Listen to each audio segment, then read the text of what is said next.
আরজিকর কাণ্ডের প্রতিবাদে গর্জে উঠেছে গোটা দেশ। সিবিআই স্ক্যানারে অভিযুক্ত সঞ্জয় রায় ও আরজিকর মেডিকেল কলেজ ও হাসপাতালের প্রাক্তন সুপার সন্দীপ ঘোষ। পরপর 7 দিন সন্দীপ ঘোষকে জিজ্ঞাসাবাদ করছে সিবিআই। বৃহস্পতিবারও ফের সিবিআই দপ্তরে হাজিরা দিলেন আরজিকরের প্রাক্তন অধ্যক্ষ সন্দীপ ঘোষ। বৃহস্পতিবার বেলা 10:18 সিজিও কমপ্লেক্সে যান আরজিকরের প্রাক্তন অধ্যক্ষ সন্দীপ ঘোষ। এই নিয়ে টানা 7 দিন সিবিআই এর তদন্তকারী আধিকারিকদের মুখোমুখি হলেন সন্দীপ ঘোষ। আরজিকরের মহিলা চিকিৎসককে নৃশংসভাবে হত্যার ঘটনায় গত শুক্রবার থেকে প্রতিদিন সিবিআই অফিসে হাজিরা দিচ্ছেন তিনি। দীর্ঘক্ষণ ধরে চলছে জিজ্ঞাসাবাদ ও তথ্য সংগ্রহ পর্ব। মৃতদেহ নিয়ে ব্যবসা থেকে আর্থিক লেনদেন, একের পর এক অভিযোগ উঠে এসেছে আরজিকরের প্রাক্তন সুপার সন্দীপ ঘোষের বিরুদ্ধে। এবার এ বিষয়ে মুখ খুললেন সন্দীপ ঘোষের প্রাক্তন সহকর্মী আক্তার আলী। সন্দীপ ঘোষের বিরুদ্ধে আসা এই অভিযোগ প্রসঙ্গে কি বললেন তিনি, শুনুন। करप्शन के अगेंस्ट में, उनके मैल प्रैक्टिस के अगेंस्ट में, फिनेंशियल लिटिगेशन और कुछ स्कैम था जिसके अगेंस्ट में मैंने कंप्लेन लगाया था। आज मैंने हाई कोर्ट में केस भी फाइल किया है, क्रिमिनल केस किया है। वो केस रजिस्टर हो गया और उसका वो कल एडमिशन हियरिंग है।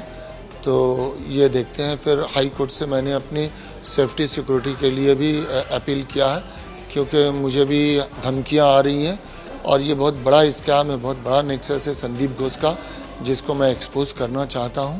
क्या है ये बहुत सारे, जैसे बायोमेडिकल वेस्ट का, जैसे डेड बॉडी का, जैसे टेंडर दे करके कमीशन लेना, छात्रों को फेल कराना, फेल करके पैसे लेना, और जैसे इलीगल जो स्टॉल कियोस्क है ये सब बिना गैर टेंडर वगैरह के रेंट पे देना।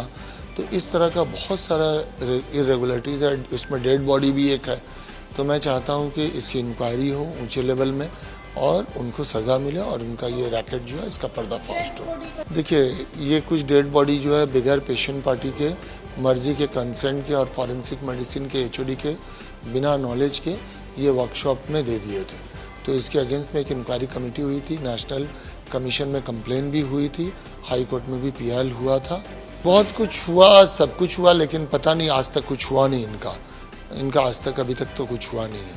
ऐसा बोला जाता है कि काफी रसूख वाले रहते हैं। हाँ, ये तो समझ में आता है, क्योंकि 2 मरतबा इनका ट्रांसफ़र हुआ, फिर ट्रांसफ़र होने के बाद दोबारा आके ये पोस्ट पे बैठ गए।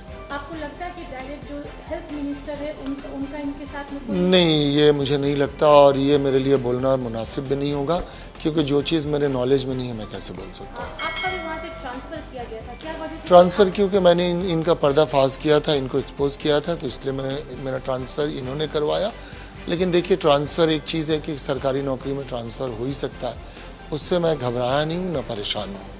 ये जब केस चल रहा था तो जो आरजीकर के रोगी कल्याण समिति के चेयरपर्सन है, उन्होंने कहा था कि यहाँ काफ़ी ग्रुप चलते हैं 2-3, जिसका शिकार संदीप घोष को बनाया जा रहा है। नहीं, ये गलत बात है। संदीप घोष खुद करप्टेड आदमी है और वो एक माफिया के जैसा है। मैंने अपनी पूरी ज़िंदगी में, कैरियर में इतना गंदा इंसान नहीं देखा। अनक्लेम्ड बॉडी की जो बात कर रहे हैं आप, वो क्या बांग्लादेश से कहीं ना कहीं... नहीं, कहाँ जाती थी ये नहीं पता, लेकिन वो इससे बेनिफिटेड होते थे, कुछ करते थे, क्योंकि इसके अगेंस्ट में ब्लैक एंड वाइट कंप्लेन हुआ था। अगर आप खोज करेंगे तो नेशनल कमीशन का पोर्टल में भी आपको मिल जाएगा, हाई कोर्ट में भी PIL हुआ था।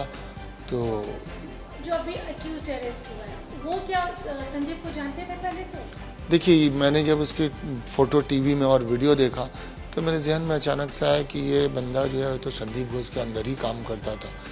तो बस ये जानता था, ये मुझे नहीं पता, लेकिन मैंने उसको डॉक्टर संदीप घोष के साथ देखा था। 2 साल पहले आप जब वहाँ पे थे, सारे एलिगेशंस... 2 साल पहले नहीं, मैं सितंबर 2023 में वहाँ से आया हूँ। 2 साल अभी सारे नहीं हुआ। एलिगेशंस तब के हैं। अब ये इंसिडेंट हुआ है, तो इसमें संदीप घोष का इन्वॉल्वमेंट आपको कहाँ तक लगता है? देखिए, ये जो इंक्वायरी चल रहा है तो इसके लिए मेरा अभी बोलना मुश्किल है, क्योंकि ये एक्सपोज होंगे। अगर कुछ इन्वॉल्वमेंट होगा तो अवश्य एक्सपोज होंगे। लास्ट क्वेश्चन, क्या आप सीबीआई के पास जाएंगे हेल्प के लिए? देखिए, मैंने कोर्ट को फाइल किया करप्शन और ये जो स्कैम है इसके अगेंस्ट में, और आज हाई कोर्ट ने उसको रजिस्टर भी कर लिया। कल एडमिशन हियरिंग है। हाँ, मैंने CBI और ED को इंटरवीन करने के लिए कहा है, क्योंकि ये बहुत बड़ा नेक्सस संदीप घोष चला रहे हैं। इसको तोड़ना, एक्सपोज करना ज़रूरी है। ये भविष्य के लिए, बच्चों की ज़िंदगी के लिए, ये देश के हित में होगा, इसलिए मैं कोशिश कर रहा हूँ। मल्टी हॉस्पिटल से कनेक्टेड तो नहीं है? देखिए, ये मैं चाहता हूँ पर्दाफाश हो, उसके बाद ही मैं कुछ बताऊँ। প্রসঙ্গত আরজি করের অধ্যক্ষের পদ থেকে ইস্তফা দেওয়া সন্দীপ ঘোষকে ন্যাশনাল মেডিকেল কলেজের সমপদে বসিয়েছিলেন স্বাস্থ্য ভবন টেক। প্রসঙ্গত আরজি করের অধ্যক্ষের পদ থেকে ইস্তফা দেওয়া সন্দীপ ঘোষকে ন্যাশনাল মেডিকেলের সমপদে বসিয়েছিল স্বাস্থ্য ভবন।